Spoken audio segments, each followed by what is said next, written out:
julgamento que trata da questão da ficha limpa.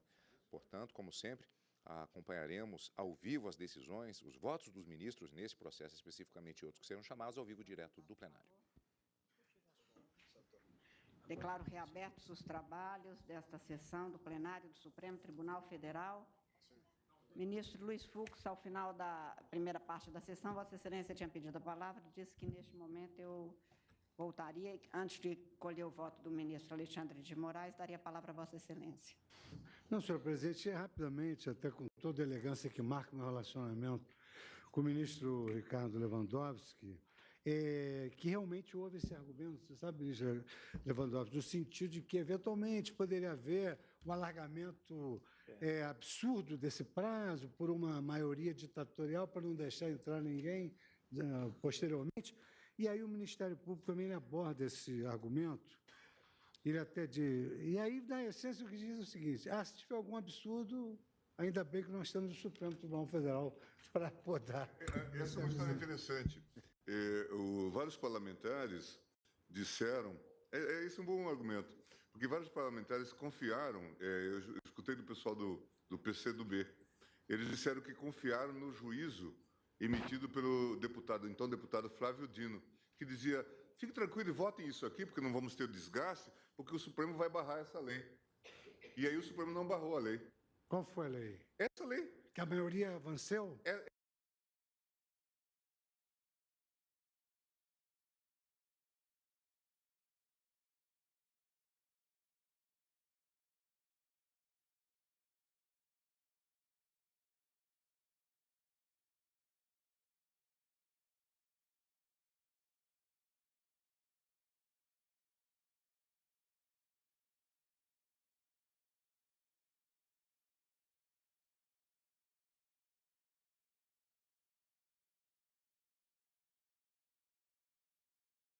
O consultor à época da bancada, que era o ex-juiz Flávio Dino, era no sentido de que, e havia essa percepção, de que essa lei realmente tinha muitos problemas e que ela cairia no Supremo.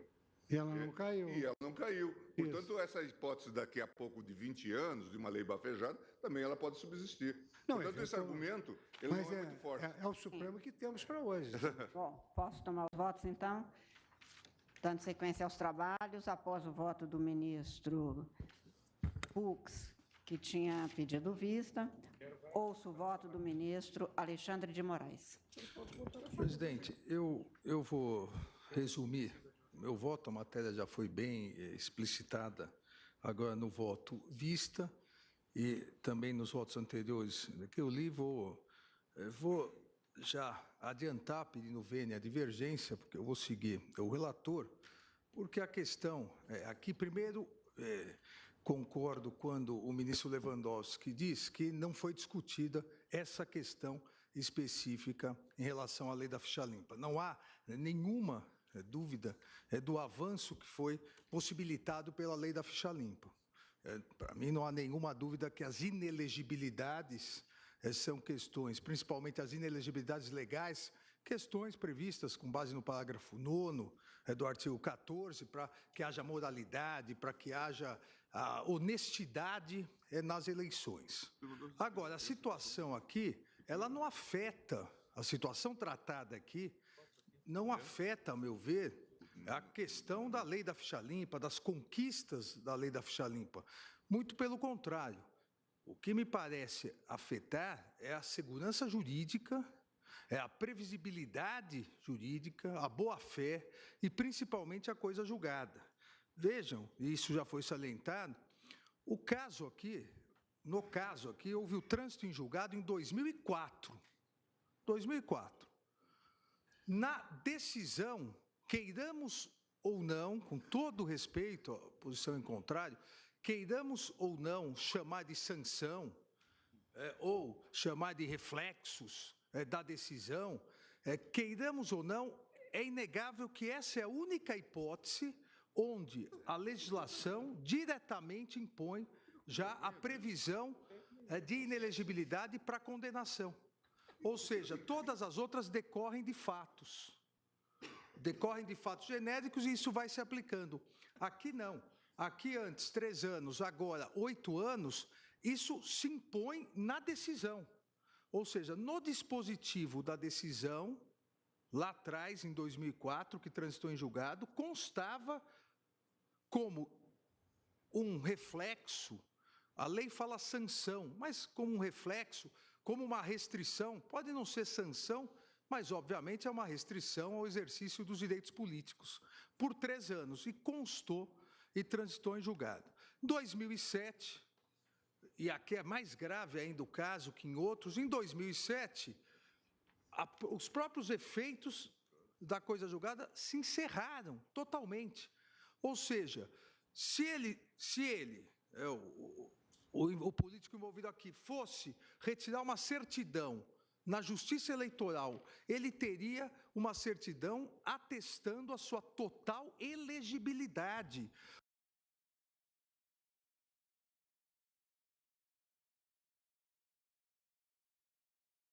Elegível. Isso em 2007. Em 2008, isso ocorreu. Tanto que ele foi eleito. A Justiça reconheceu a plena elegibilidade. A lei, isso, como, ao meu ver, bem destacado pelo ministro Ricardo Lewandowski, a lei nem existia.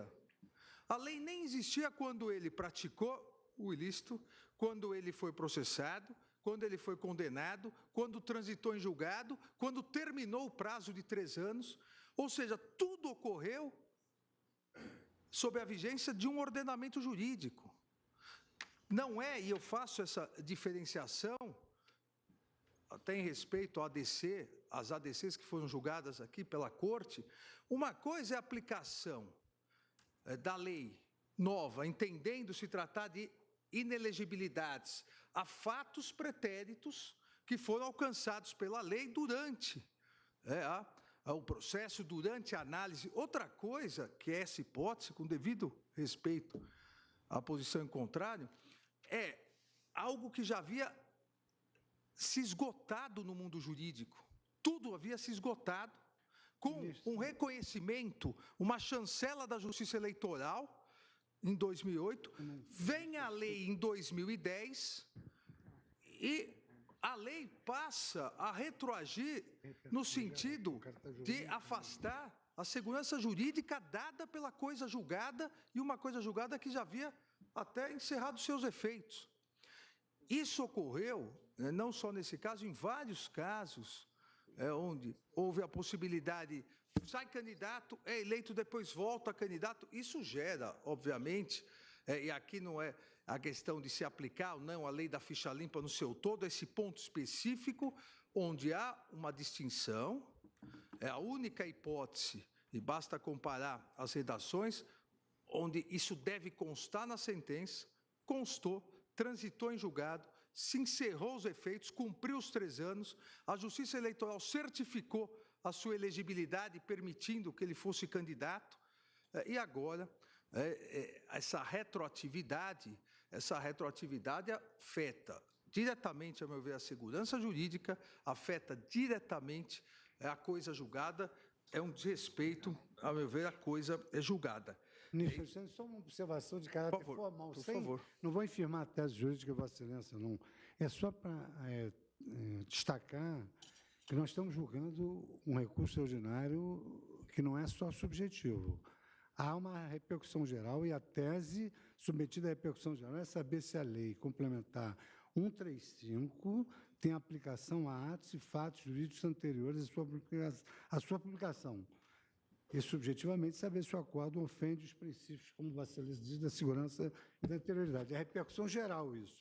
Mas lembrar. Aí, se Vossa Excelência me permite, se Vossa Excelência estiver preocupado em apanhar toda e qualquer situação do passado, na tese que eu sugeri, e que talvez possa prevalecer ou não, ela é um pouco mais ampla, dizendo que a lei não pode retroagir, mas nós podemos dizer exatamente o pontuar essa linha que o eminente ministro Alexandre de Moraes agora está sublinhando, que é isso. Há situações em que o o candidato tem uma coisa julgada a seu favor, isso é uma cláusula pétrea, ou seja, ele tem um direito adquirido, a própria Justiça Eleitoral lhe deu uma certidão. Então, nós podemos refinar, eventualmente, essa tese, se for vencedora, no sentido de dizer que apanha só estas situações são aquelas que estão sendo discutidas neste RE. Ministro Lewandowski, eu não vou disputar tese, eu só quero chamar a atenção que é uma repercussão geral. Há centenas de processos nos tribunais eleitorais aguardando a definição desta tese, para que lado for, e há 5 dezenas de processos lá no TSE aguardando essa solução. Só isso, só para termos uma noção macro do que nós estamos decidindo. Eu agradeço a lembrança. Eu agradeço a lembrança, ministro Fux, mas obviamente, toda a minha argumentação é levando em conta que é uma repercussão geral. Até porque, se não fosse, nem estaríamos analisando isso. E todos os casos idênticos, a meu ver, todos os casos idênticos a esse caso, uma retroatividade fere a coisa julgada.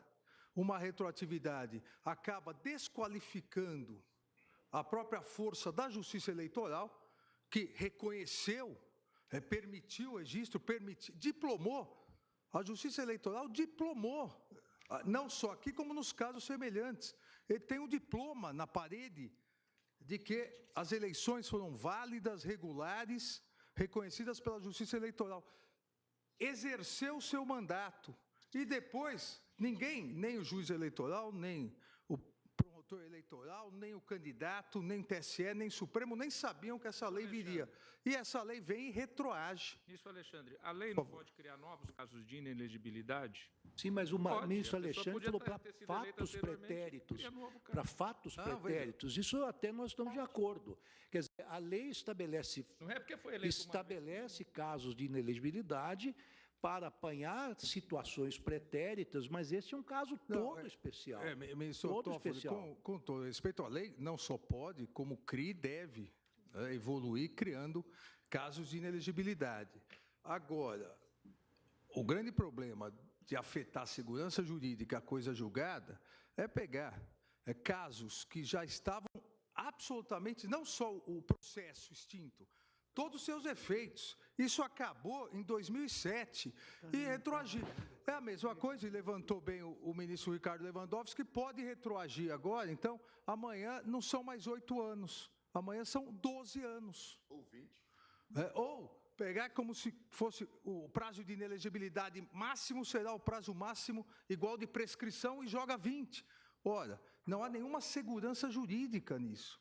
Naquele momento em que, e aqui eu volto a dizer, com respeito às posições em contrário, mas volto a insistir, que se defendeu naquele momento, foi condenado, constou na decisão, e isso se extinguiu, se exauriu no tempo.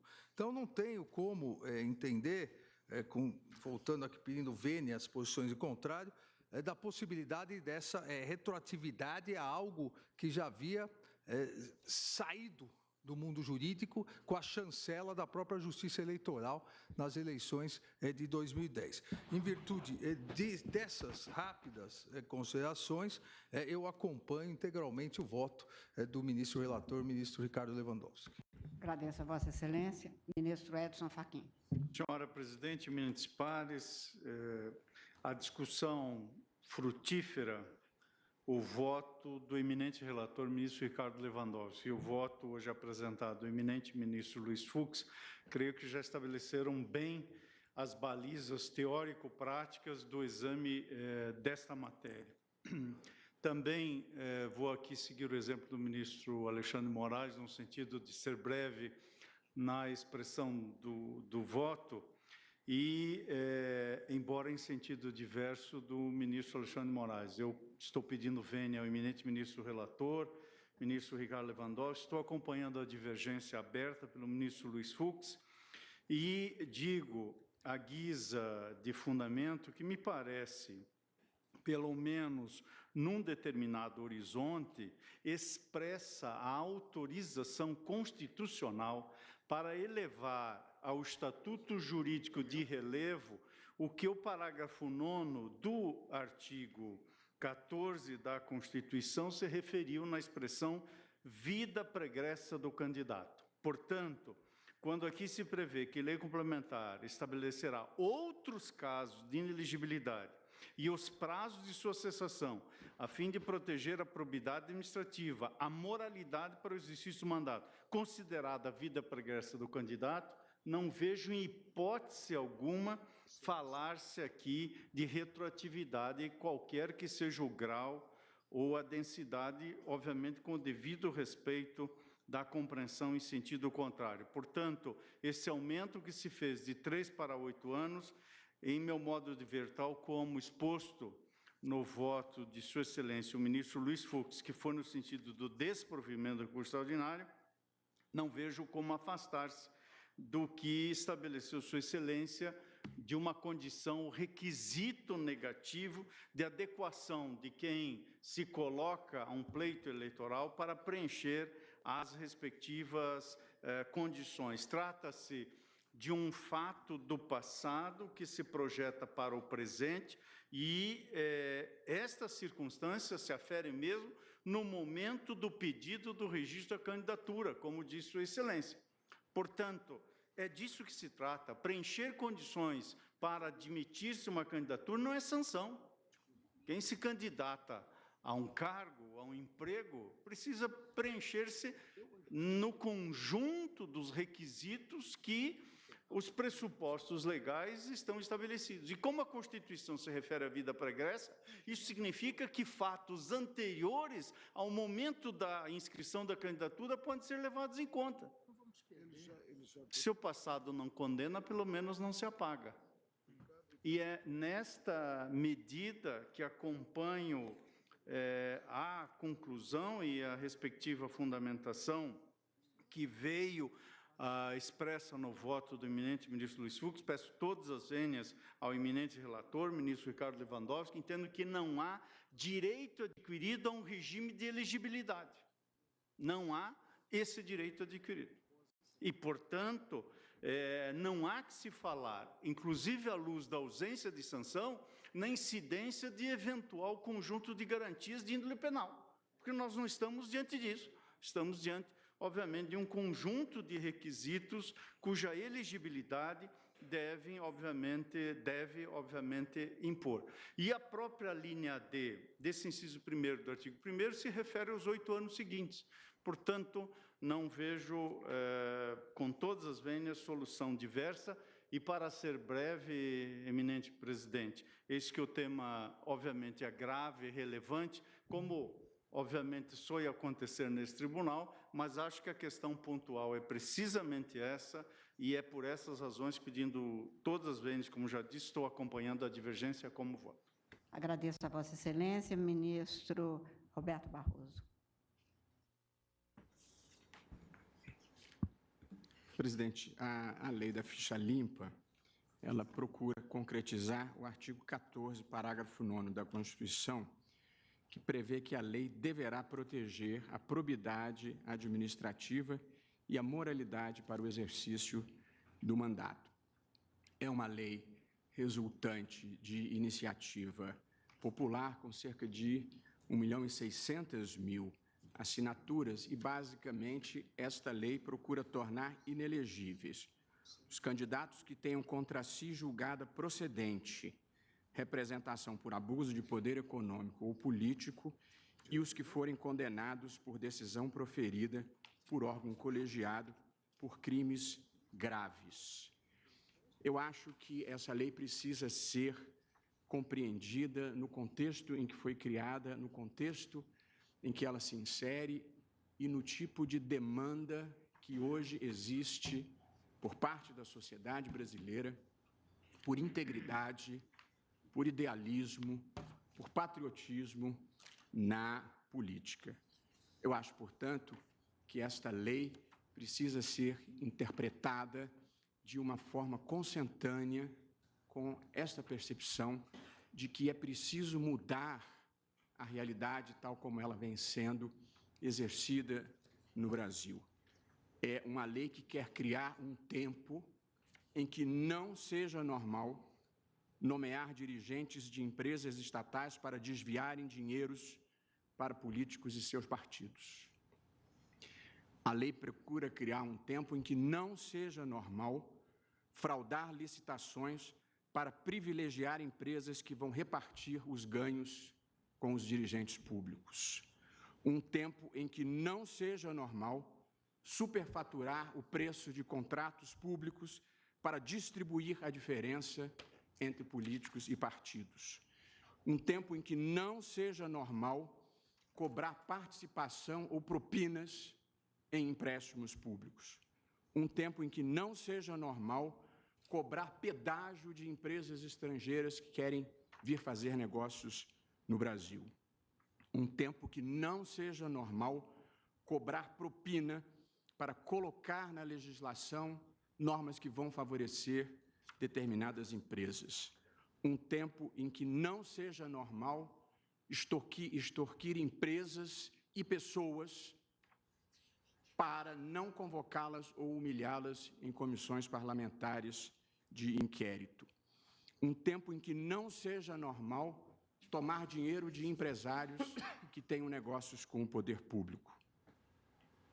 Gente honesta paga as suas contas elevadas com talão de cheque, com cartão de crédito ou com transferência bancária. Não é normal as pessoas circularem com malas de dinheiro. A desonestidade foi naturalizada.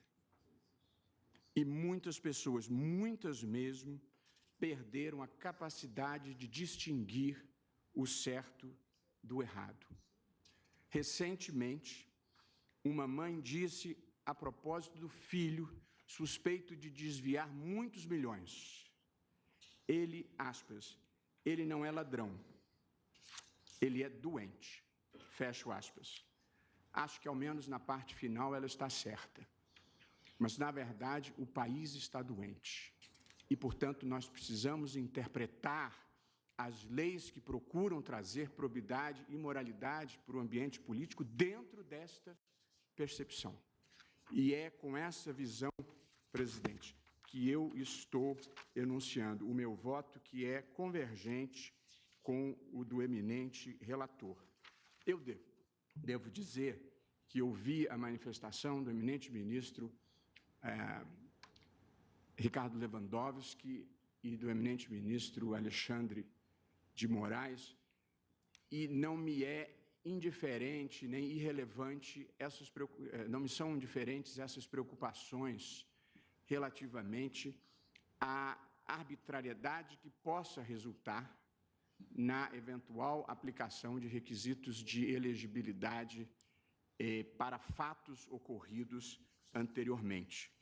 Mas aqui, apesar de eu achar que possa haver problemas, sobretudo se houver abuso legislativo, por exemplo, para excluir determinadas pessoas da possibilidade de serem eleitas, eu, no entanto, acho, e aqui peço vênia ao eminente ministro Ricardo Lewandowski, que houve, sim, manifestação expressa do tribunal no julgamento das ações diretas e declaratórias de constitucionalidade. Eu aqui observo que o artigo 14, parágrafo 9º da Constituição, tem a seguinte dicção: lei complementar estabelecerá outros casos de inelegibilidade e os prazos de sua cessação, a fim de proteger a probidade administrativa, a moralidade para exercício de mandato, considerada a vida pregressa do candidato. Portanto, a própria Constituição, a meu ver, autorizou causa de inelegibilidade baseada na vida pregressa dos candidatos. Para bem ou para mal, eu acho que há lastro constitucional aqui. E acho também que esta lei complementar número 135 de 2010, ela não só gozou do lastro de legitimidade da iniciativa popular, como foi aprovada na Câmara e no Senado por expressiva votação, o que acho que também impõe certos deveres de autocontenção. Eu aqui gostaria de observar que no julgamento das ADIs 4578 e das ADCs 29 e 30, penso que esta questão foi efetivamente enfrentada. O Supremo, ao decidir estas ações diretas, afirmou que a causa de inelegibilidade em questão pode ser aplicada a fatos anteriores à sua introdução no ordenamento eleitoral, porque não tem natureza jurídica de sanção, tem natureza de mero requisito negativo de elegibilidade. Seu propósito, esta foi a decisão, é assegurar o bom funcionamento do pleito eleitoral e a produção de resultados sadios para a democracia. Não há na norma o propósito de punir, tampouco há direito adquirido a regime jurídico eleitoral. Deve-se aplicar o regime jurídico em vigor no momento da apreciação do registro da candidatura. Eu saliento que eu não participei desse julgamento, mas considero a proclamação do julgamento inequívoca no sentido aqui adotado pelo eminente relator. De modo, presidente, que compartilhando de uma outra angústia, porque temo o risco, não aqui neste caso, mas o risco de uma eventual legislação futura impor restrições desmedidas à elegibilidade, penso, como o ministro Fux, que se isso acontecer, se as restrições forem desproporcionais, será papel da Justiça Eleitoral e do próprio Supremo Tribunal Federal expungir estes excessos normativos. De modo que eu penso, presidente, que os precedentes são um valor em si, independentemente do seu mérito intrínseco. Não estou seguro de como teria encaminhado a votação se aqui tivera participado no julgamento daquelas ações diretas. Mas nós e a Justiça Eleitoral já decidimos dezenas, quando não centenas de casos, à luz daqueles precedentes. E, portanto, eu não me animo, nesse momento, a modificar o entendimento que considero ser o entendimento assentado pelo plenário do Supremo Tribunal Federal. De modo que, sem desconsiderar as razões que considero relevantes aqui trazidas hoje pelos ministros Ricardo Lewandowski e Alexandre de Moraes, eu estou acompanhando o relator. Acompanhando a divergência iniciada pelo ministro Luiz Fux. Pois não, agradeço a Vossa Excelência, ministra Rosa Weber. Senhora presidente, eu, na linha do que defendi neste plenário o julgamento das ADCs 29 e 30, da relatoria do ministro Luiz Fux, eu pontuo, e a minha compreensão, que a inelegibilidade, enquanto perda da capacidade eleitoral passiva pelo preenchimento de condições negativas consagradas no nosso ordenamento jurídico eleitoral, é uma espécie do gênero direitos políticos negativos. E, para defini-los, eu me valho aqui, vou me excusar da leitura, da lição de José Afonso da Silva e ainda invoco a lição de Fávila Ribeiro, né, em monografia específica com relação ao tema. E afirmo, senhora presidente, que eu não identifico, com todo respeito às compreensões contrárias, em qualquer dos casos de inelegibilidade previstas no artigo 1º, inciso 1 da Lei Complementar 64 de 90, com a redação da Lei Complementar 135 de 2010, cujo fim último, a meu sentir, fim constitucional último, é o de assegurar o exercício em sua plenitude da soberania popular, o caráter de sanção ou de sanção na ótica da penal. Essa espécie de restrição da capacidade eleitoral passiva, reafirmo, é condição negativa de elegibilidade. E eu me reporto especificamente, neste ponto, ao precioso precedente dessa Casa, no mandado de segurança 22.087, da relatoria do ministro Carlos Veloso, em que ele remete à decisão do ministro Sepúlveda Pertence, e no sentido de que a inelegibilidade não é pena, para extrair a conclusão de que é possível aplicar a Lei Complementar 64, com a redação, repito, da chamada Lei da Ficha Limpa, a fatos ocorridos antes da sua vigência, na medida que O escopo dessa inelegibilidade não é, repito, punir. A norma jurídica não tem como destinatário primeiro o indivíduo. O foco é outro. O foco é a coletividade, buscando-se preservar a legitimidade das eleições, a autenticidade da soberania popular e, em última análise, assegurar o processo de concretização do Estado Democrático de Direito, observados os princípios que estão consagrados no parágrafo 9º do artigo 14 da nossa Carta Fundamental. Presentes essas balizas, senhora presidente, eu tenho que a aplicação das inelegibilidades e dos respectivos prazos, nos moldes como hoje ali se encontram, a atos e fatos pretéritos, não afronta direito adquirido, nem, e aqui é o ponto, em função do objeto deste processo, a coisa julgada. Menos ainda configura a retroação da norma, de norma mais benéfica. Repito, com todo respeito às compreensões contrárias, enquanto condição negativa de elegibilidade, de caráter objetivo e geral, a subsunção do fato à norma somente se opera a partir do momento em que o candidato pleiteia o seu registro. Logo, não há falar em incorporação das anteriores regras a este patrimônio jurídico que deverá, candidato esse que deverá, em pretendendo disputar eleições futuras, aderir ao estatuto eleitoral vigente à época, a teor do artigo 16 da nossa Carta Política. Eu, a título argumentativo, senhora presidente, eu só lembro, não é hipótese hipotética, de edição de emenda constitucional que elevasse a idade mínima de 21 anos para 25 anos, como condição de elegibilidade para deputado federal. A alteração da espécie entraria em vigor na data da sua publicação e, respeitado o princípio da anterioridade eleitoral, seria aplicável de imediato às próximas eleições. Ora, aquelas pessoas que na data da emenda tivessem mais de 21 anos, mas menos de 25 anos até as eleições, não poderiam invocar direito adquirido frente à alteração normativa à candidatura. Com as devidas adaptações, e mutatis mutandis por óbvio, o mesmo entendimento é apropriado, na minha visão, ao presente caso.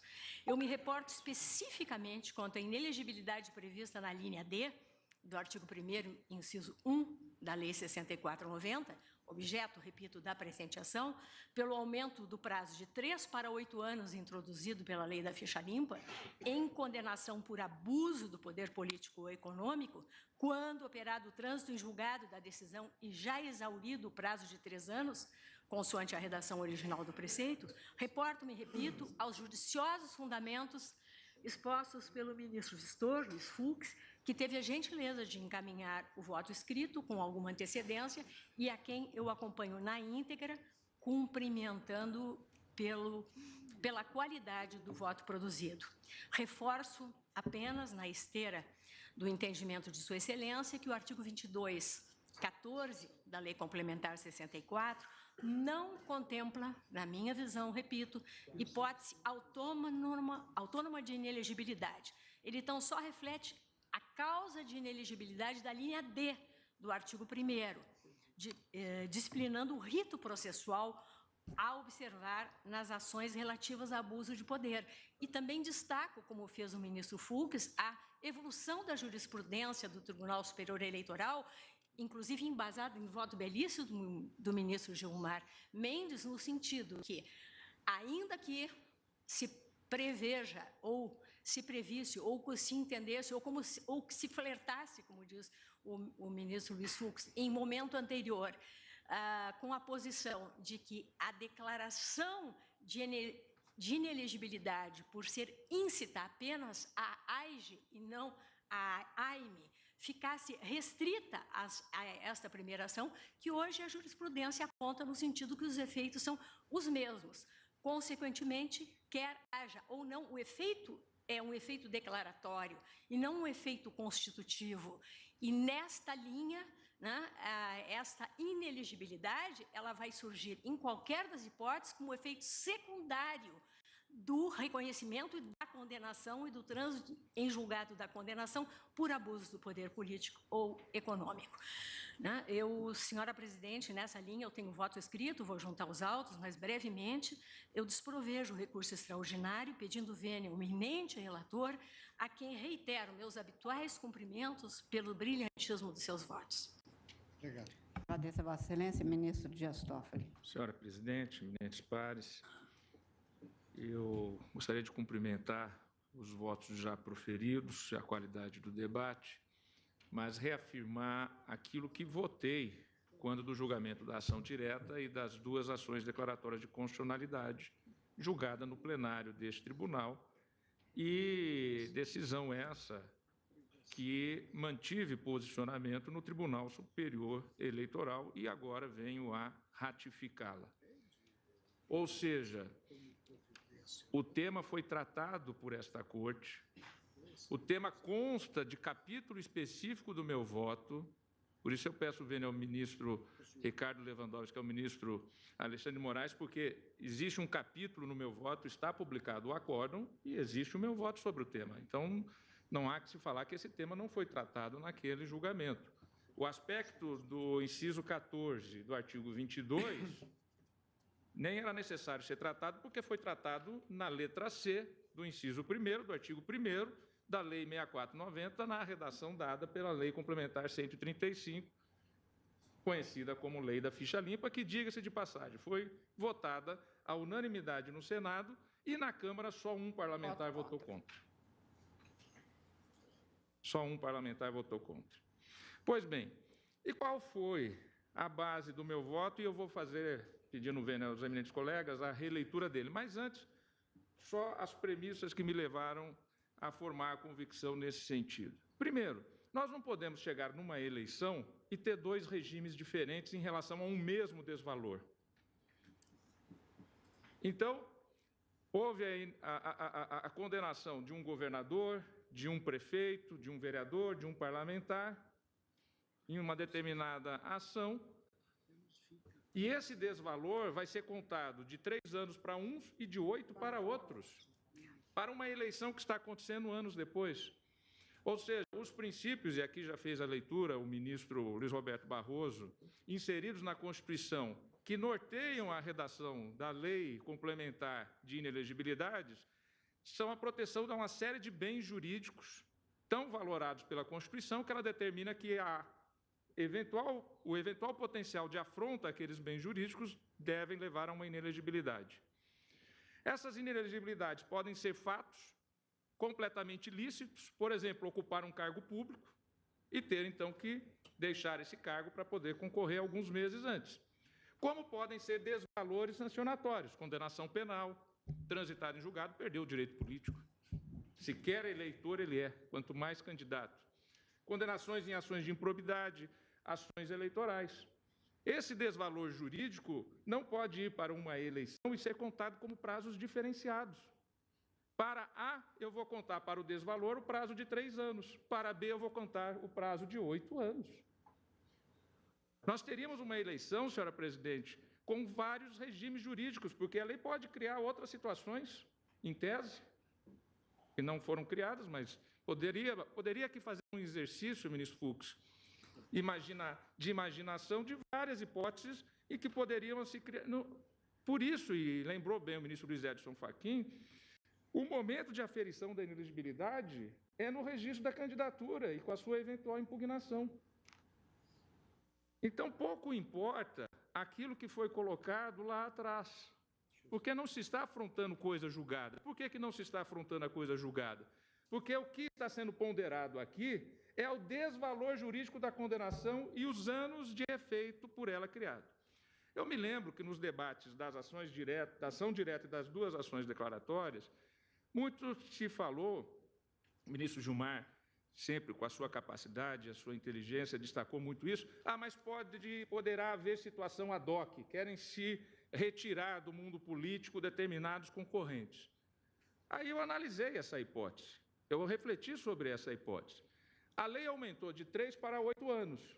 E é razoável isso? É extremamente razoável, porque às vezes a pessoa era condenada e depois ela podia voltar na outra eleição seguinte.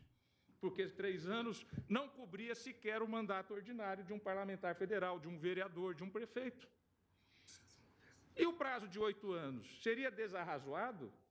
Obviamente que não, porque é o maior prazo de mandato eletivo que nós temos.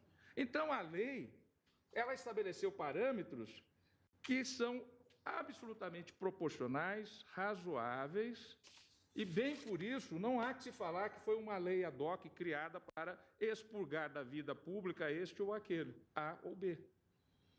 Ela estabeleceu o prazo de 8 anos, que é um mandato completo de senador. Então, ela está dentro de uma lógica racional, de acordo com a nossa Constituição.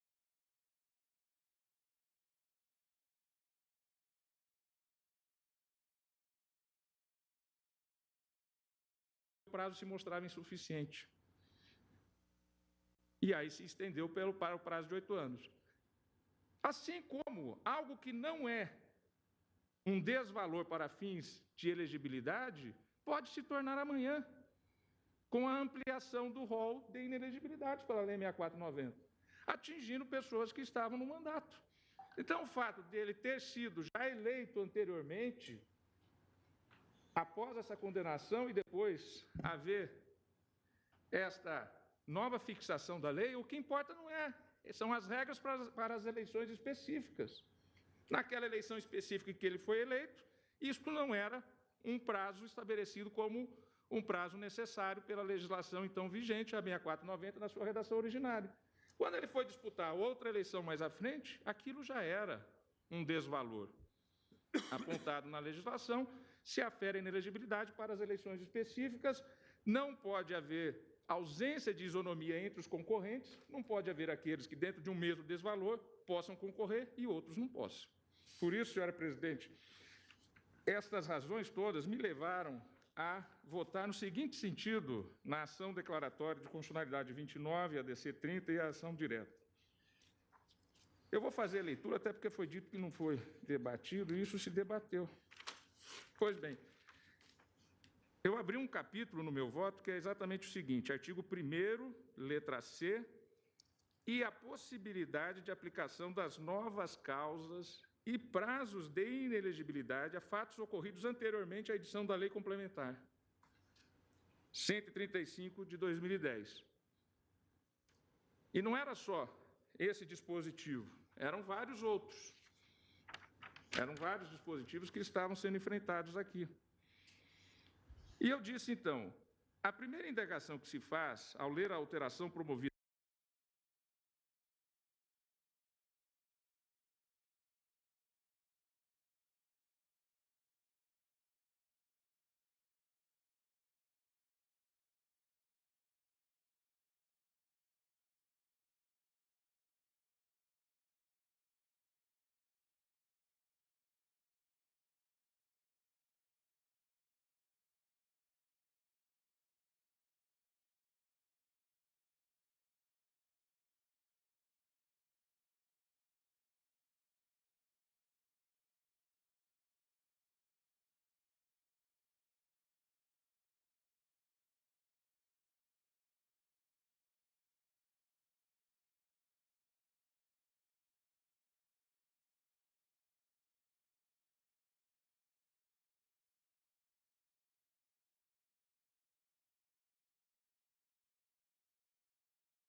os problemas de direito intertemporal, artigo 5º, inciso 36 da Constituição Federal e artigo 6º da Lei de Introdução, regem-se por 3 hipóteses de eficácia das normas, segundo as antigas e sempre atuais lições de Paul Roubier. A imediatidade. Cada norma deve estabelecer todas as consequências decorrentes de pressupostos que ocorrerem durante sua vigência, o que abrange até mesmo aqueles que se completarem no desenvolvimento de fatos ou situações jurídicas advindas de tempo anterior. B. Retroatividade. É possível que a norma em vigor seja aplicável ainda a pressupostos completados anteriormente, o que implica a modificação de consequências jurídicas que a norma revogada já havia atribuído. C. pós-atividade ou ultraatividade, é possível que a norma revogada permaneça aplicável a pressupostos que venham a se completar depois de sua substituição por uma nova norma. Pois bem, a incidência da Lei Complementar 135/2010 a casos pretéritos não diz respeito à retroatividade da Lei de Inelegibilidade. Não está retroagindo. Ou das novas causas de inelegibilidade, mas sim a sua aplicação aos processos eleitorais vindouros, futuros. E qual momento do tempo determina as regras aplicáveis às condições de elegibilidade? 1. A data da prática do ato ou fato. 2. A data do encerramento do processo judicial ou administrativo. Ou 3. A data do ato de registro de candidatura. Perguntei eu, então.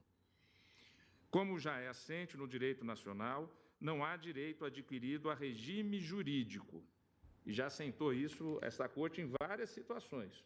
E aqui, especificamente, eu assentei que, não havendo, e já tendo assentado a Corte que não há direito adquirido a regime jurídico, não há direito jurídico, não há direito ao regime de elegibilidade que se deseja para uma determinada eleição. Então,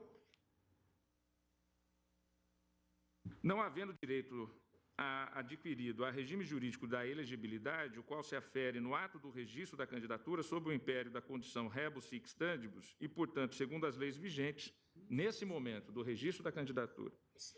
Não se impede, portanto, que se amplie o prazo de vedação à candidatura ou à aplicação da novel legislação a fatores de inelegibilidades ocorridos anteriormente à sua vigência, pois esses requisitos devem ser aferidos em um momento único, como garantia da isonomia entre todos os postulantes à candidatura. E esse momento é e deve ser o do ato do registro da candidatura, parágrafo 10 do artigo 11 da 9.504, a Lei Eleitoral.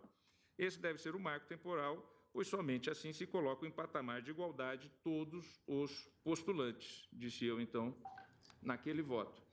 E é evidente, já disse aqui anteriormente, já disse em outros julgados, que evidentemente que estou a votar aqui dentro da normalidade das coisas. Fosse uma lei que tivesse ampliado o prazo de inelegibilidade para 30 anos, obviamente que seria absolutamente irracional.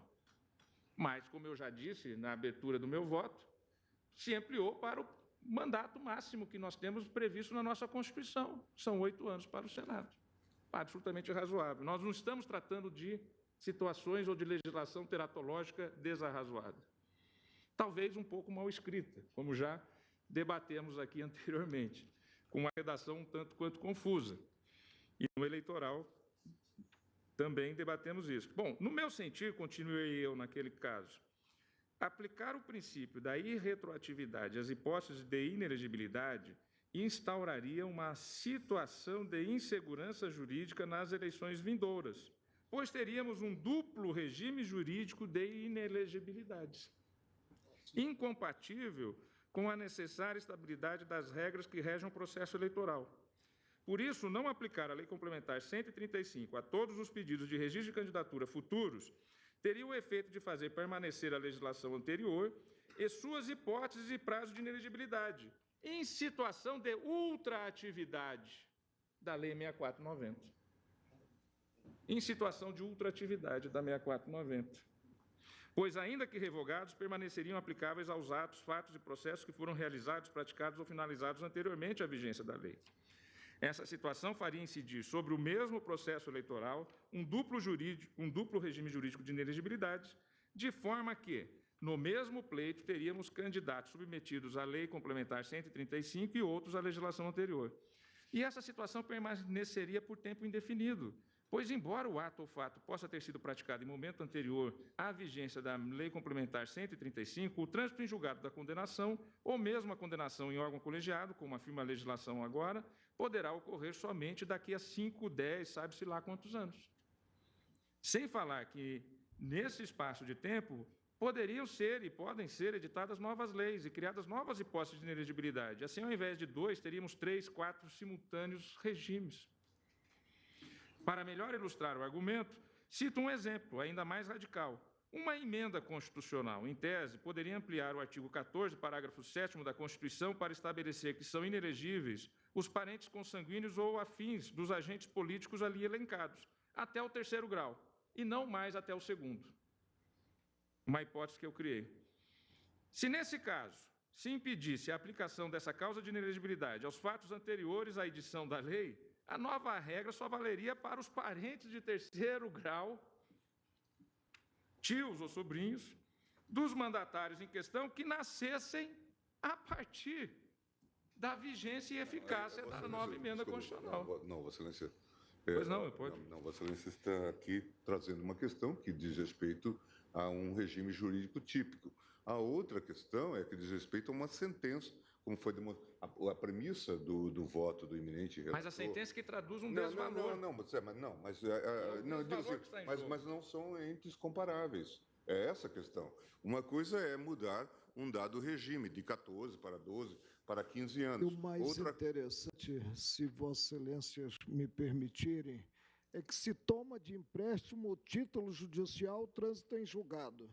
Mas se toma de empréstimo esse título parcialmente, no que o recorrente foi condenado por abuso do poder econômico e político, e não se considera a cláusula do título, que transitou em julgado também, alusiva à inelegibilidade por 3 anos. Não sei, presidente, onde vamos parar nesse Brasil. Porque se desconsidera mais não poder a legislação de regência, o primado do judiciário, colocando-se em xeque a credibilidade da justiça eleitoral.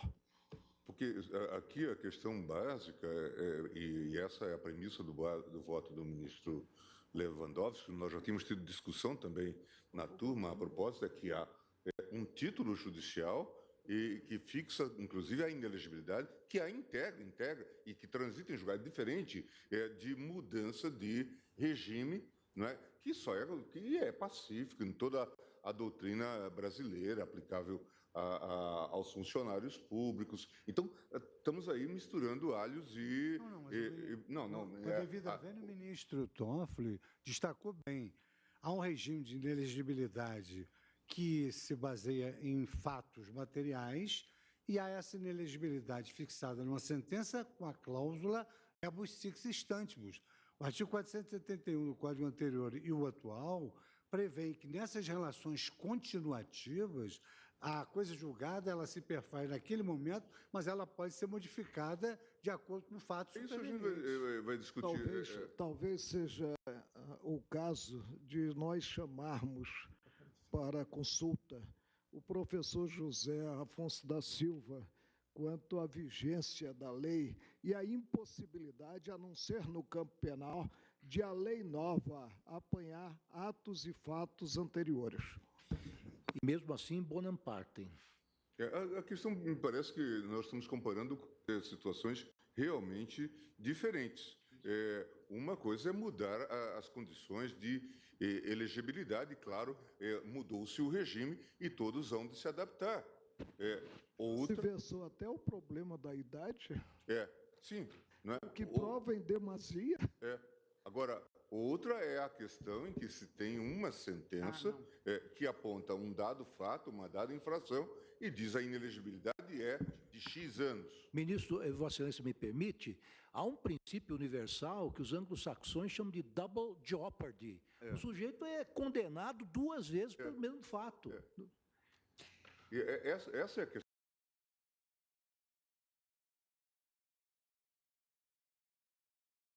Claro, mas eu digo assim, só para que fiquemos todos aqui têm bem a compreensão, até porque o ministro Toffoli já lidou com isso. Gostaria de destacar, senhora presidente, diante dos apartes que agradeço e enriquecem e me convencem ainda mais da minha posição com a devida vênia, mas dizer que a própria questão da segurança jurídica hoje, ela é mais favorável à negativa de provimento, porque a Justiça Eleitoral veio aplicando aquilo que foi decidido por este plenário, goste-se ou não goste-se, ou não se goste.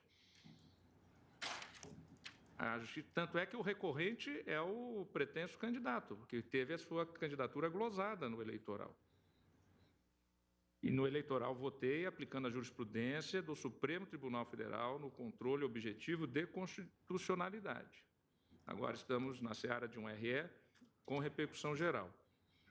E o ministro Luiz Roberto Barroso destacou, hoje a segurança jurídica fala muito mais favorável à negativa de provimento do que ao provimento, porque aí sim seria desconsiderar aquilo que a Justiça Eleitoral veio sendo decidida. Ministro, Vossa Excelência me permite, Pois não. já que citou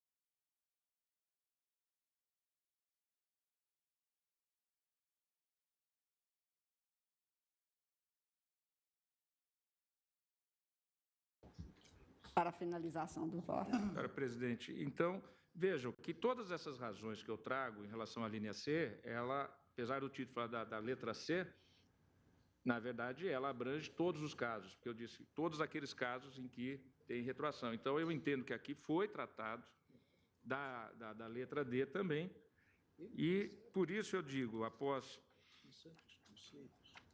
retomando a leitura do voto lá proferido, se uma norma passa a exigir novas condições para que alguém seja candidato ou cria novas inelegibilidades, essa inovação, embora esteja pautada sempre por um fato pretérito, vai recair sobre um fato pretérito ou um fato presente, está no exercício do cargo público ou do mandato.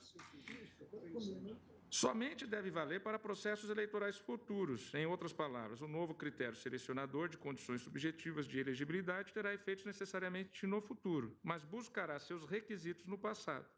E o que evitaria a criação de cláusulas de inelegibilidade casuísticas? Aí eu fiz a remissão ao artigo 16 da Constituição, que é exatamente para evitar causas casuísticas que exigem, então, o princípio da anualidade da lei eleitoral. E foi o que essa Corte decidiu ao não aplicar a Lei Complementar 135 no ano de 2010. Mas aplicamos.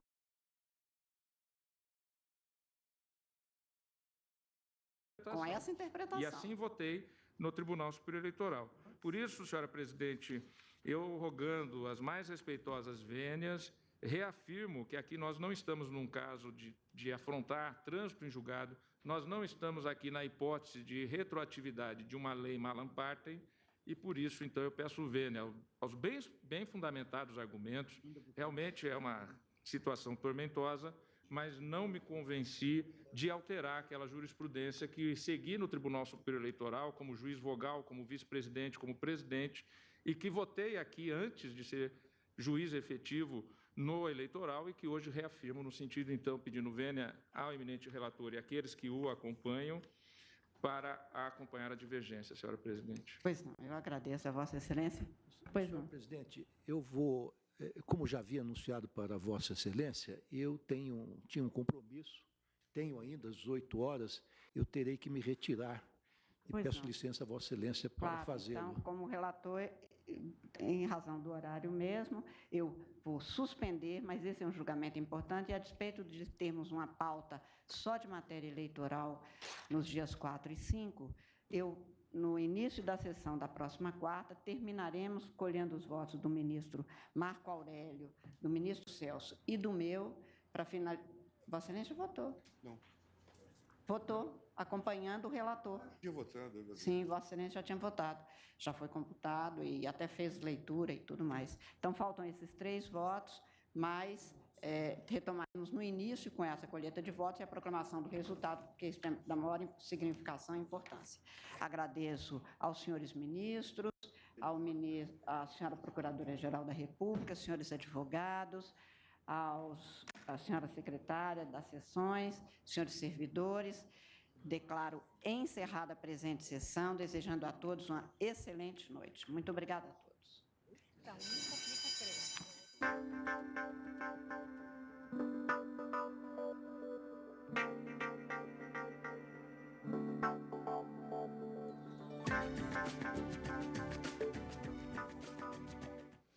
É importante encerrada esta sessão plenária do Supremo Tribunal Federal, o julgamento do RE 929670 sobre a questão da inelegibilidade e da aplicação da lei da ficha limpa. Não temos resultado definitivo ainda, Karina. Isso, claro, até o final do julgamento ele pode eventualmente até mudar uma determinada tendência, como aliás até acompanhamos recentemente em julgamentos aqui no plenário. Mas, por enquanto, vem prevalecendo o voto do ministro Luiz Fux. O voto do ministro Luiz Fux foi proferido nessa tarde, já alcançou uma maioria relativa, vamos dizer assim, porque outros 3 votos ainda precisam ser definidos. O ministro Marco Aurélio, Celso de Mello e a ministra Carmen Lúcia, porque o ministro Gilmar Mendes já votou e Ricardo Lewandowski é o relator desse recurso extraordinário. Como nós temos 5 votos acompanhando, 4 votos acompanhando o voto do ministro Luiz Fux, 5 votos computados, então, nós temos do outro lado, com o ministro Ricardo Lewandowski, 3 apenas pelo provimento. Se os outros 3 ministros que faltam votar, ministro Marco Aurélio, Celso